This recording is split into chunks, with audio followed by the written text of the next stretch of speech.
कहानी की शुरुआत में हमें दो लड़कियों को दिखाया जाता है जिनका नाम हंटर और बैकी था। ये दोनों लड़कियां 2000 फीट ऊंचे एक टावर पर फंसी हुई थी। इनके फोन्स में नेटवर्क भी नहीं था, इसलिए वो दोनों किसी को कॉल करके मदद भी नहीं मांग सकती थी। इससे भी बुरी बात ये थी कि ये टावर एक रेगिस्तान के बीचों बीच था, इसलिए आसपास किसी का उन्हें देख पाना भी मुश्किल था। और तो और अगर इन दोनों में से कोई नींद लेने की कोशिश करती तो गिद्ध इनके पास आकर इनके मांस को खाने लगते। अब ये लड़कियां इस टावर पर कैसे फंसी और क्या ये इस टावर से बच पाई या मारी गई, चलिए देखते हैं हमारी आज की इस कहानी में। तो कहानी की शुरुआत में बैकी अपने हस्बैंड डैन और अपनी सबसे अच्छी दोस्त हंटर के साथ माउंटेन क्लाइंबिंग कर रही थी। तभी डैन को एक छोटी सी केव दिखती है जिसमें वो अपनी ग्रिप बनाने के लिए उसमें हाथ डाल देता है। लेकिन अचानक ही उस केव में से एक पंछी बाहर निकलता है, जिसकी वजह से डैन अपना बैलेंस खो देता है और नीचे गिरने लगता है। लेकिन सेफ्टी वायर से बंधा होने की वजह से वो बच जाता है। यहाँ पर डैन माउंटेन को पकड़ने की कोशिश करता है। हंटर और बैकी उसकी मदद करने के लिए उसके पास आ ही रही थी कि तभी डैन की सेफ्टी वायर टूट जाती है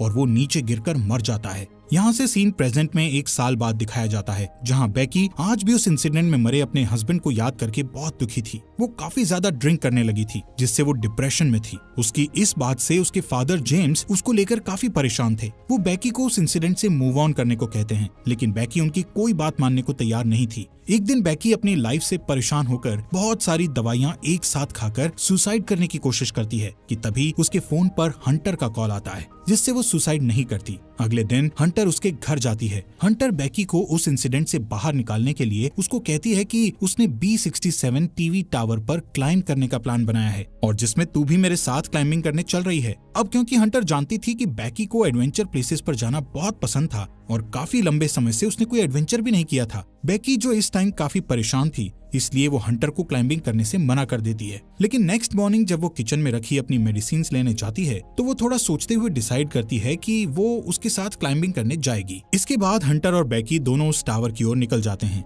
रास्ते में बैकी हंटर के फोन में उसकी कुछ पुरानी फोटोज देखने लगती है। जैसे ही वो स्क्रॉल करते हुए आगे और फोटोज देखती है तो हंटर की एक फोटो में वो नोटिस करती है कि हंटर के कंधे पर एक लड़के का हाथ था। बैकी हंटर से उस लड़के के बारे में पूछती है, लेकिन हंटर उसे कुछ भी बताने से मना कर देती है। तभी यहाँ बैकी के फोन पर उसके फादर का कॉल आता है, लेकिन वो कॉल पिक नहीं करती। काफी देर ड्राइव करने के बाद वो एक होटल में रात गुजारने के लिए रुकते हैं। डिनर करते वक्त बैकी को पता चलता है कि हंटर अब एक यूट्यूब व्लॉगर है और यूट्यूब रेवेन्यू से ही वो अपनी ट्रैवलिंग का खर्च उठाती है। इसी दौरान बैकी की नजर विंडो के बाहर उस टीवी टावर पर पड़ती है जहां पर वो दोनों जा रही थी। हंटर बैकी को बताती है कि ये टावर यूनाइटेड स्टेट का चौथा सबसे ऊंचा टावर है। नेक्स्ट मॉर्निंग बैकी और हंटर अपनी कार में बैठकर अपना सफर जारी रखती हैं। यहाँ पर हंटर ड्राइविंग करते करते ही अपने यूट्यूब चैनल के लिए व्लॉग बनाने लगती है, जिसमें वो अपने व्यूअर्स को बताती है कि वो अपनी बेस्ट फ्रेंड के साथ उस टीवी टावर पर चढ़ने वाली है। इसके बाद फाइनली वो दोनों उस टीवी टावर के पास पहुंच जाती हैं, जहां उन्हें गेट पर एक डेंजर साइन के साथ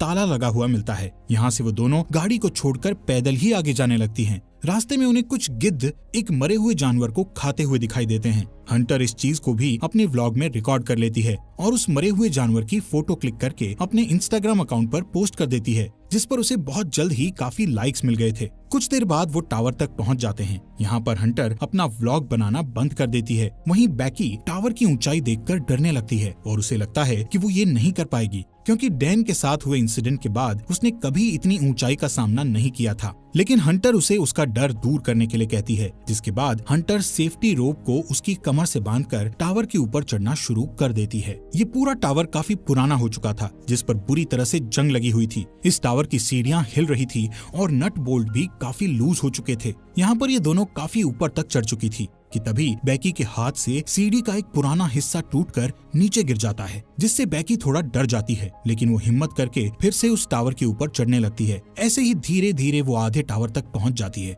यानी 1000 फीट ऊपर, जहाँ से शहर काफी छोटा दिखाई दे रहा था। ये दोनों यहाँ पर कुछ देर आराम करती हैं और पानी पीने के बाद फिर से क्लाइंबिंग करने लगती हैं। थोड़ी देर बाद वो 1800 फीट ऊपर पहुँच चुकी थी और अब उन्हें सिर्फ 200 फीट ही ऊपर चढ़ना था। बैकी इतना ऊपर चढ़कर काफी डरने लगती है, क्योंकि वहाँ हवा बहुत तेज चल रही थी और सीढ़ियाँ भी काफी पुरानी होने की वजह से हिल रही थी। वो हंटर से कहती है कि अब उन्हें वापस नीचे जाना चाहिए, लेकिन हंटर उसे बोलती है कि अब इतनी ऊपर आकर उन्हें हार नहीं माननी चाहिए। जिसके बाद वो वापस से ऊपर चढ़ने लगती हैं। यहाँ से टावर के ऊपर चढ़ने का रास्ता काफी खतरनाक था। रास्ते में लगी कुछ डिस्क को हंटर ने काफी आसानी से पार कर लिया था और अब वो बेकी को भी उन्हें पार करने में मदद कर रही थी। अब जैसे जैसे वो ऊंचाई पर जा रही थी वैसे वैसे